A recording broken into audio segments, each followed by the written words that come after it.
Memorias Hispánicas.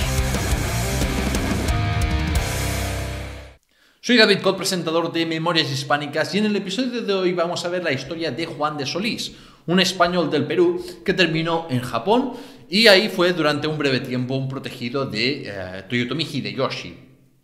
Vamos a ver pues qué hizo aparte, y bueno, ya adelanto que básicamente la lió muchísimo para los intereses de los comerciantes portugueses, los jesuitas, incluso hasta los españoles. O sea que vamos a ver cómo Juan de Solís la lió por Japón para su propio, digamos, beneficio personal un poco.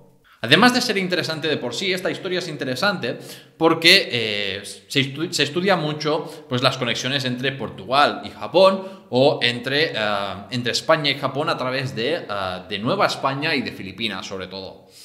Pero en cambio, nada se dice apenas del Perú, y es normal porque en principio quien tenía la potestad para el virreinato que tenía potestad para esto era Nueva España, para los contactos con Asia y el Pacífico, a través de Filipinas. Pero también hubo interacciones más o menos irregulares con el virreinato del Perú, y esta es una historia por la que fue protagonista Juan de Solís, que vivió por Nagasaki, Satsuma y Nagoya entre el 1591 y 1594. En el 1585 se produjeron una serie de hechos importantes para el Perú. Llegó el conde de Villar como séptimo virrey del Perú. Hubo un incremento de las actividades piráticas de los corsarios como Drake, Cavendish o Hawkins, y además regresó de manera triunfal con cargamentos de China, pues un barco peruano, ¿no? Este último hecho fue el que perduró en la memoria colectiva peruana por los beneficios económicos extraordinarios que se sacaron los protagonistas de esta operación comercial con China, entre China y Perú. Por lo tanto, esto levantó un gran interés por parte de la gente de Lima para comerciar también con Asia. Hasta Lima llegaban inquietantes noticias de actividades de piratas y de la escasez de cobre para fundir artillería, pues empezó a hacer que desde el Perú se mirase un poco a Oriente, a Asia, para intentar ir a buscar pues este cobre que faltaba para defenderse de los piratas. Así que porque no era más barato quizás y abundante el cobre de Macao, por ejemplo, no valía la pena quizás intentar una nueva operación comercial ante esta amenaza de corsarios. ¿Cuántos beneficios además reportarían las sedas y porcelanas chinas, además de otro tipo de productos, si los iban a comerciar directamente entre China y Perú en vez de pasar por intermediarios como por ejemplo Nueva España? Todos estos factores entraban en consideración para que hubiera un gran interés en hacer una operación comercial entre Asia y el Perú en contra de las ordenanzas que daban ese monopolio, como digo, a Portugal y a Nueva España. El conde de Villar, el séptimo virrey del Perú, obtuvo una cédula que le permitía, en teoría, pues hacer este viaje, de hecho, de manera oficial. Pero, bueno, digamos que igualmente fue una operación bastante clandestina, bastante de tipo de contrabando, que no era, digamos, muy oficial. Esta nave debió zarpar en el 1588 con Juan de Solís, precisamente, como capitán, ¿no? Seguramente el cobre, la búsqueda del cobre era el principal motivo, porque era el más apremiante para la defensa de Lima. Pero bueno, también había otros intereses comerciales generales, ¿no? Se quería generar dinero y ya está, de manera un poco clandestina. Esta maniobra, pero, fue descubierta por las autoridades de Manila, que lo denunciaron. Los funcionarios de Filipinas no es que viesen con malos ojos el comercio con el Perú, siempre y cuando estas operaciones se dirigieran desde Manila, es decir, a ellos les daba igual si venían desde Nueva España o desde el Perú, pero tenían que pasar por Manila, eso era lo importante, ¿no? Pero a los que sí que les irritaba mucho esto de que vinieran castellanos a comerciar con China eran obviamente los portugueses de Macao, que pues en teoría eran los ibéricos que tenían un poco monopolio de tráfico comercial con China, ¿no? El arribo de un navío peruano pues motivó una airada protesta del Consejo de Portugal ante el rey Felipe II, ¿no?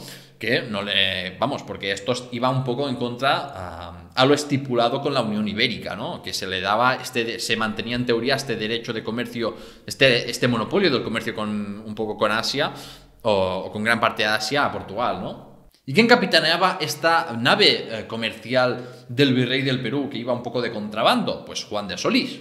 Juan de Solís era un español, un castellano contrabandista que llegó al Perú en 1569 como criado del virrey Toledo.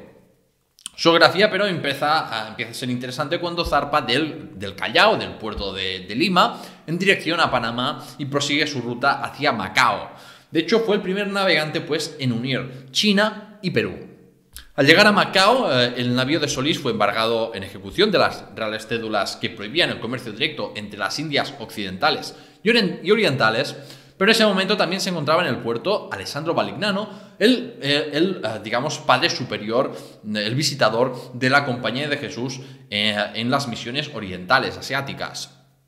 Alessandro Valignano, enterado de la expulsión decretada por Hideyoshi y de las necesidades de los jesuitas en Japón, intercedió ante las autoridades portuguesas para que Juan de Solís fuera liberado a cambio de depositar su dinero en las cajas jesuitas de Japón. Y bueno, al llegar a Nagasaki, Juan de Solís se dio cuenta que ni los jesuitas ni los portugueses tenían ninguna intención de devolverle su dinero, los 6.000 ducados que tenía. Y además, y no solo eso, sino que estaban dispuestos a impedir su salida de Japón. Ante esta situación, digamos, de indefensión, el español peruano decidió acudir a Hideyoshi. El Taiko ordenó que los 6.000 ducados fueran devueltos a Solís, quien se hizo acreedor así de la enemistad de los jesuitas y de los portugueses por partes iguales. Y no solo fue por eso, sino que Juan de Solís desenmascaró a los jesuitas ante Hideyoshi porque denunció que el padre Valignano le había entregado un regalo al regente de Japón, al dictador de Japón, asegurándole que era parte del propio rey de España, como si fuera, vamos, prácticamente, Hideyoshi le interpretó como que el rey de España le reconocía un poco como superior, como si Hideyoshi fuera superior al rey de España, imaginaros, al monarca más importante, más poderoso de esos momentos, ¿no? O sea, imaginaros. Pero se creía que eso es lo que había ocurrido y por lo tanto se sintió muy engañado por parte del padre jesuita, ¿no? Así que al sentirse estafado, el Taiko empezó a desconfiar de la Compañía de Jesús y convirtió a Juan de Solís en su protegido. Juan de Solís se marchó a Satsuma con la intención de construir un nuevo barco para zarpar hacia el Perú, pero llegó la embajada española del gobernador de Filipinas y bueno, estos le dijeron, como también eran españoles, pues a ver si les podía ayudar, ya que él tenía ya una cierta relación con Toyotomi Hideyoshi, para que intercediera un poco, ¿no? Juan de Solís marchó en dirección a Nagoya, maquinando además su revancha secreta. La comitiva española de Manila llegó pues a Nagoya con el barco de Juan de Solís. No se sabe mucho de esta embajada. El embajador debió expresar los deseos de amistad y entregar los regalos del gobernador de Filipinas. Y también le explicó a Hideyoshi la extensión de los grandes dominios de la corona española y solicitó licencia para ingreso de nuevas órdenes religiosas a Japón, aparte de los jesuitas, ¿no? Lo que sí es conocido es que Juan de Solís utilizó la audiencia para protestar de nuevo ante el Taiko por los 6.000 ducados que habían ido a parar a la caja de los jesuitas de Nagasaki y por los continuos abusos contra su persona por parte de los portugueses, ¿no? Y como el Taiko se sintió un poco ofendido porque ya había ordenado que le restituyeran pues, su dinero y no lo habían hecho, pues digamos que Hideyoshi sobrereaccionó un poco o mucho, no lo sé. Y el resultado de estas quejas fue inesperado para los españoles porque se ordenó la destrucción de todos los establecimientos jesuitas ilegales de Nagasaki. Pronto resultó evidente, pero que se podía comprar la voluntad del gobernador que había mandado Hideyoshi y la destrucción fue detenida, pero sí que hubo ya un poco de destrucción de los establecimientos de los jesuitas, o sea que no salieron del todo bien parados estos. O sea, indirectamente Juan de Solís al ir tocando un poco los huevos con este tema del dinero, lo que provocó fue que se destruyeran algunas dependencias de los jesuitas y parte de la iglesia de Nagasaki. Como os podéis imaginar, si antes ya le tenían tirria, imaginaros ahora que había provocado todo este lío Juan de Solís. Así que la Compañía de Jesús se dedicó a denostar la embajada española de las autoridades de Manila y a descalificar a Juan de Solís ante las autoridades de Manila. Entre las quejas de los jesuitas también dijeron que la embajada española en Manila había resultado mal y tal, y que Hideyoshi no los había recibido bien, pero sabemos que no fue así por la declaración que dio Juan de Solís en Manila al año siguiente, porque el español peruano describe cómo el taiko celebró una ceremonia del té en honor a los diplomáticos, ¿no? De hecho, esta ceremonia del té Hideyoshi la hizo en honor a Seno Ryukyu, que es posible incluso que presidiera, o sea, que estuviera presente en la propia ceremonia del té. Seno Ryukyu es el maestro del té más famoso de la historia de Japón, el que más ha contribuido a cómo es la ceremonia del té hoy en día. O sea que imaginaros, ¿no?, la escena de estos embajadores españoles con el maestro del té más famoso de Japón por ahí, ¿no?, seguramente. Y en todo caso, pues bueno, que se hiciera una ceremonia del té para recibir a estos embajadores, pues demuestra que realmente fueron muy bien acogidos, ¿no?, por Hideyoshi.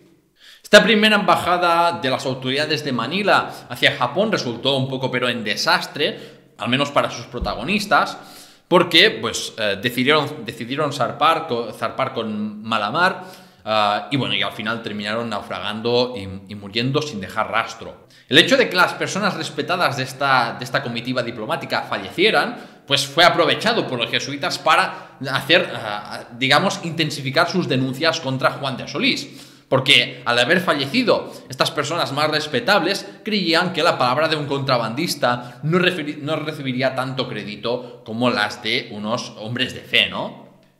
De esta manera, tanto en Macao como en Nagasaki, se promovieron investigaciones para acumular pruebas que culparan a Solís y al fallecido embajador, ¿no? Pero también como el gobernador de Filipinas se disponía a enviar una nueva embajada, esta vez con frailes franciscanos, a Hideyoshi, pues el rector del Colegio de los Jesuitas de Filipinas inició otro proceso similar en Manila. Los jesuitas, claro, hay que comprender que en todo esto lo más importante era el contexto macro, ¿no?, digamos, de que los portugueses, por un lado, se oponían a la entrada de españoles porque no querían competencia comercial en Japón, y los jesuitas que se oponían a la entrada de otras órdenes religiosas en Japón porque obviamente tampoco querían competencia en su terreno, ¿no? Además, el hecho de que dependencias jesuitas fueran derribadas como consecuencia de lo que había ocurrido en la comitiva española de Manila, ¿no?, ante Hideyoshi, de la que el gobernador de Manila pues era responsable, pues por eso creían que los jesuitas que debían dejar de enviar nuevos clérigos porque ponían en peligro la cristiandad, las misiones de evangelización de Japón. Lo que los jesuitas no esperaron es que el propio Juan de Solís fuera con un barco hacia Manila dispuesto a declarar en los interrogatorios de estas investigaciones y a gastar sus propios dineros en ir a Roma y a explicar la situación ante el mismísimo Papa. Y Juan de Solís se puso a sacar los trapos sucios de la Compañía de Jesús en Japón. Dijo, con la verdad por delante, que los jesuitas habían sido oficialmente expulsados por Hideyoshi ya muchos años antes de la llegada de la embajada con un religioso de Manila, ¿no? Y que la iglesia de Nagasaki se había salvado gracias simplemente a los sobornos de la Compañía de Jesús. Además, había señalado de nuevo con razón Juan de Solís que el provincial, el Gaspar Coelho, recordemos, que había intervenido en la política, incluso en asuntos militares, había apoyado a señores de guerra cristianos de Japón con artillería, con lo cual toda esta intromisión política y militar de los jesuitas en Japón fue lo que provocó que Hideyoshi pues se mostrase contrario a los jesuitas. Y finalmente, Juan de Solís explicó que la destrucción de la iglesia de Nagasaki se produjo porque Hideyoshi se había enterado de que el rey de España nunca le había enviado un presente a través del padre Valignano, que había engañado al regente de Japón.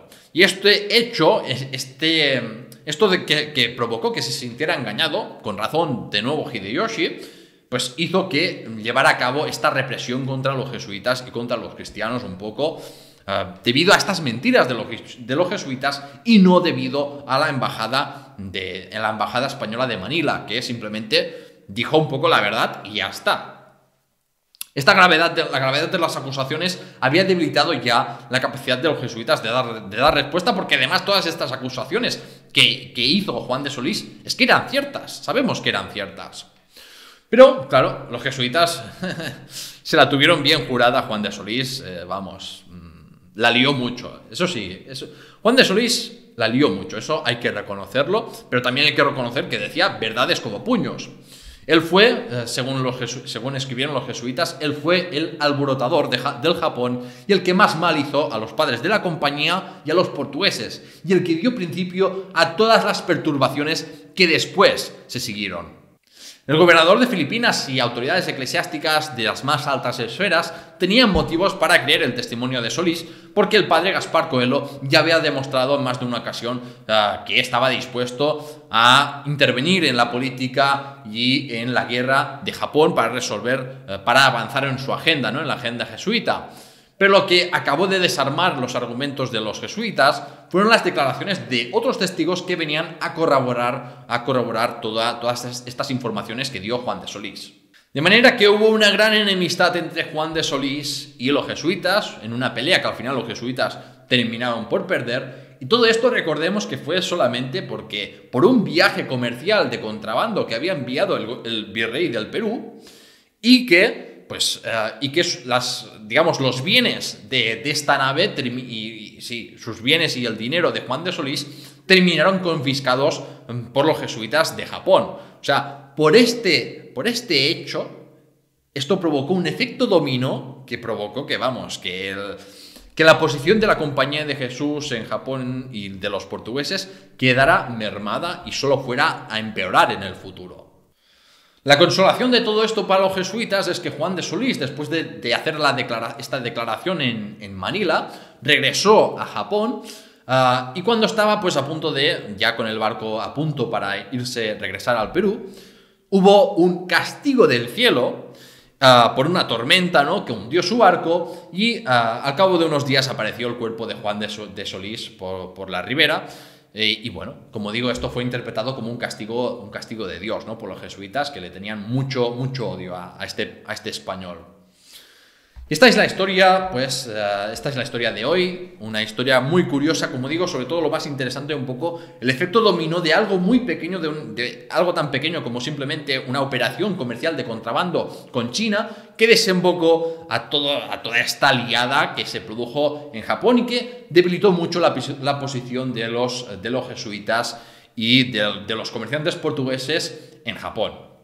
Si te ha gustado este episodio, por favor, suscríbete, dale a me gusta, compártelo y coméntalo. Siempre estoy muy agradecido de los comentarios que recibo y de responder a cualquier pregunta. Tienes más contenido en las redes sociales del programa, en la página web lahistoriahispana.com, y puedes obtener beneficios si te conviertes en mecenas en patreon.com/lahistoriahispana. Tienes todos los enlaces de todo esto en la descripción del episodio.